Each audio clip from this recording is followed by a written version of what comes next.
A origem do senso comum está nos sensores. O orçamento de defesa da Coreia deve subir para 3,5% do produto interno bruto. Isso foi acordado na última cúpula entre Coreia e Estados Unidos da América, levando a Coreia a elevar o orçamento de defesa ao maior nível em 7 anos. Hoje vamos analisar esse tema. Na última cúpula entre Coreia e Estados Unidos da América, ocorreu uma cena chocante. Geralmente os Estados Unidos da América faziam exigências e a Coreia aceitava após refletir. Mas desta vez foi diferente. A Coreia prometeu aos Estados Unidos da América aumentar os gastos com defesa. Não foi por pressão dos Estados Unidos da América, e sim porque a Coreia decidiu aumentar os gastos com defesa por conta própria. Há um motivo para isso.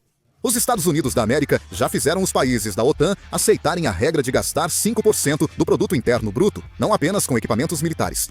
Inclui 3,5% de gastos diretos com defesa e 1,5% indiretos como construção de bases, apoio logístico e expansão de infraestrutura.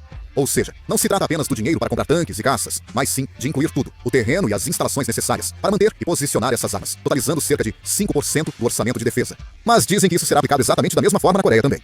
Segundo um funcionário do governo dos Estados Unidos, ficou conhecido que, nas negociações de trabalho entre a Coreia e os Estados Unidos da América, a Coreia aumentou o orçamento de defesa para cerca de 3 a 5% do produto interno bruto o mais rápido possível. A expressão "o mais rápido possível" chegou a aparecer em reportagens da mídia. E essa expressão, "o mais rápido possível", é bastante significativa. A Coreia aumentou o orçamento de defesa rapidamente. Coreia e Estados Unidos da América consideraram formas de ajustar gradualmente com base em 5% do produto interno bruto, incluindo aumento do orçamento de defesa e custos indiretos como P e D, civil-militar. Como a OTAN, a Coreia também precisou aumentar o orçamento de defesa com o início de uma nova Guerra Fria. Com as sociedades autoritárias unidas à China, o país amplia sua influência no Mar Amarelo. Com o poder militar da China crescendo a cada dia, a Coreia também se encontra em uma situação ameaçadora.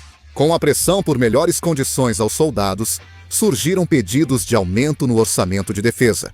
No momento, o exército está tão carente de pessoal que uma pessoa precisa fazer o trabalho de 5.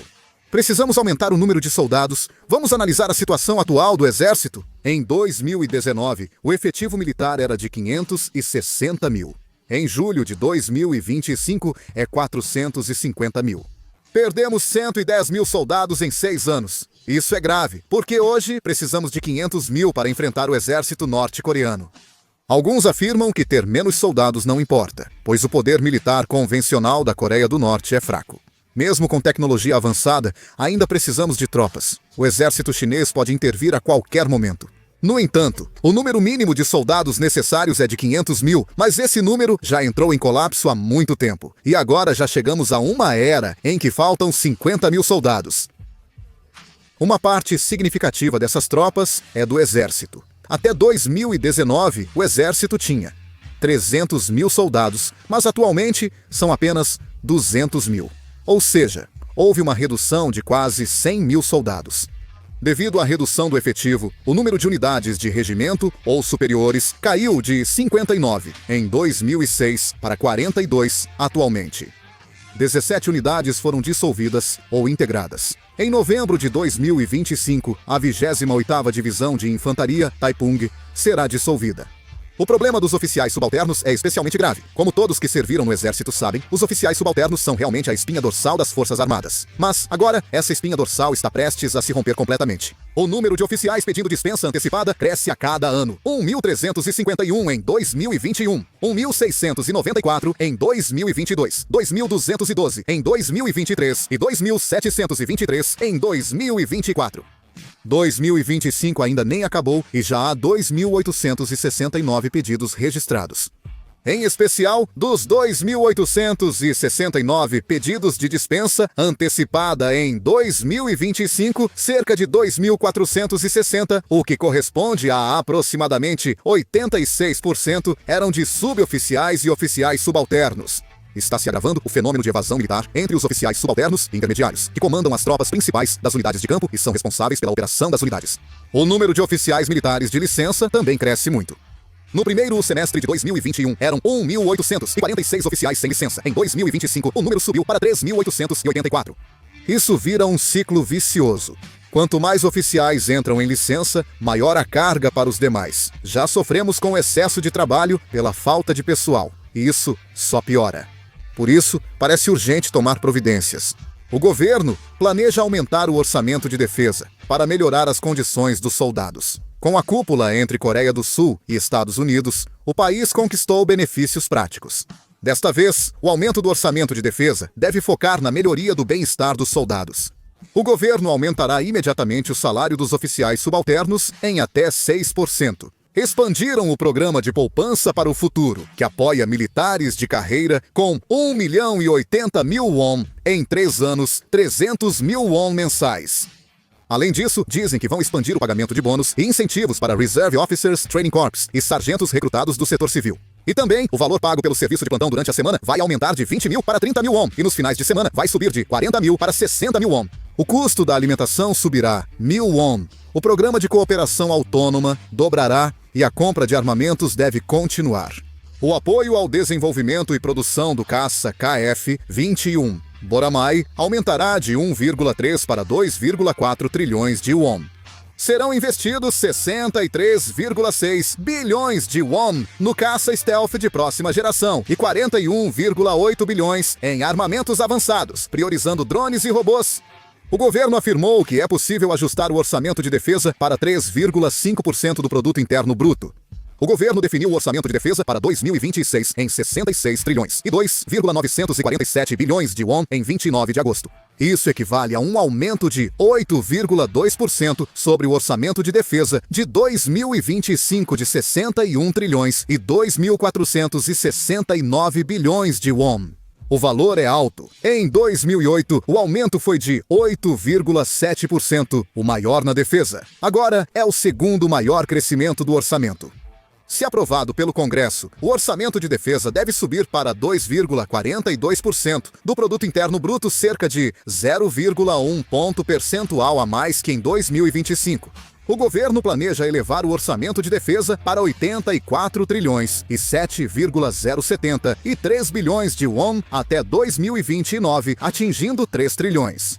Comparado com a previsão de crescimento do produto interno bruto, esse valor representa um nível de pouco mais de 3% em relação ao produto interno bruto.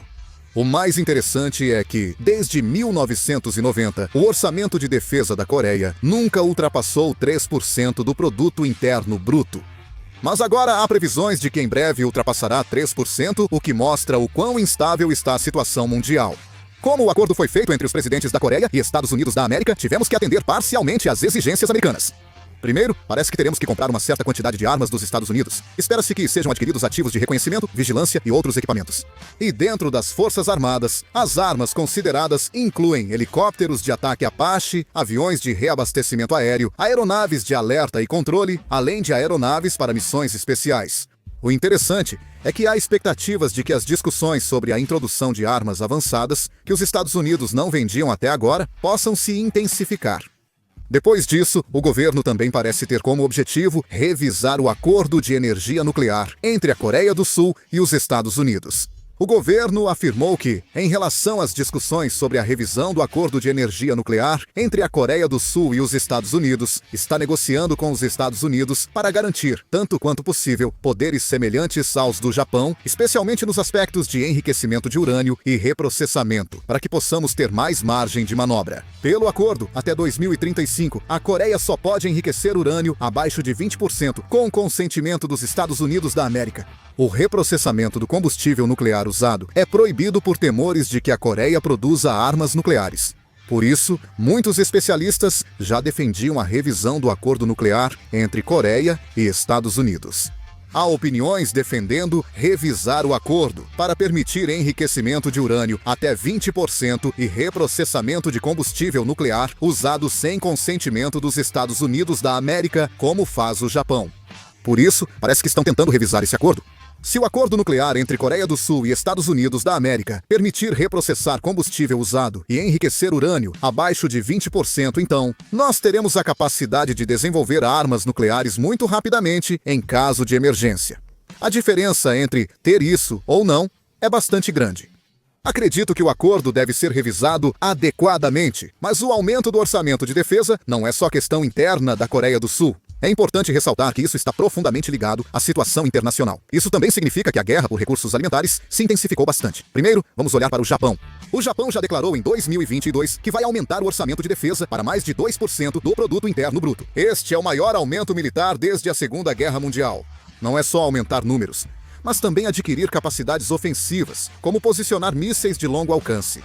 Os Estados Unidos da América apoiam e promovem o Japão como parceiro-chave em sua estratégia para um Indo-Pacífico livre e aberto. O aumento do orçamento de defesa da Coreia também precisa ser entendido nesse contexto. Além disso, não podemos deixar de mencionar a questão da crise em Taiwan. Desde Xi Jinping no poder, a China definiu a unificação com Taiwan como meta nacional e aumentou a pressão militar. Os militares dos Estados Unidos da América já realizaram várias vezes exercícios estratégicos assumindo o uso das forças americanas no Japão e na Coreia do Sul em caso de um incidente envolvendo Taiwan. Assim, em emergência, a Coreia do Sul pode servir de base de apoio na guerra de Taiwan. Imediatamente, os ativos de reconhecimento das forças americanas na Coreia, os aviões de reabastecimento aéreo e equipamentos como aviões de alerta antecipado que a Coreia precisará adquirir desempenharão um papel importante nesse tipo de cenário. Há também a questão do Mar do Sul da China. A China está transformando ilhas artificiais em bases militares e está em confronto com os Estados Unidos, que realizam operações de liberdade de navegação. Para a Coreia, não há disputas territoriais diretas, mas mais de 30% do volume de exportação e importação do país passa por essa região de interesse. Em caso de conflito, a economia sul-coreana será impactada. Por isso, os Estados Unidos querem que a Coreia do Sul não se limite apenas à defesa da Península Coreana, mas também assuma responsabilidades em toda a região do Indo-Pacífico. No fim, o aumento do orçamento de defesa não serve só para lidar com a Coreia do Norte. Isso faz parte de uma estratégia internacional, alinhada ao Japão e focada em possíveis conflitos no Estreito de Taiwan e Mar do Sul da China. Em outras palavras, a Coreia está agora bem no centro da corrida armamentista do Nordeste Asiático, e é um pouco difícil recusar esse fluxo. O aumento dos gastos com defesa, definido na cúpula entre Coreia do Sul e Estados Unidos da América, deve ser visto no contexto internacional. O que acham do aumento dos gastos de defesa da Coreia? Comentem e obrigado por assistir. Encerro por aqui.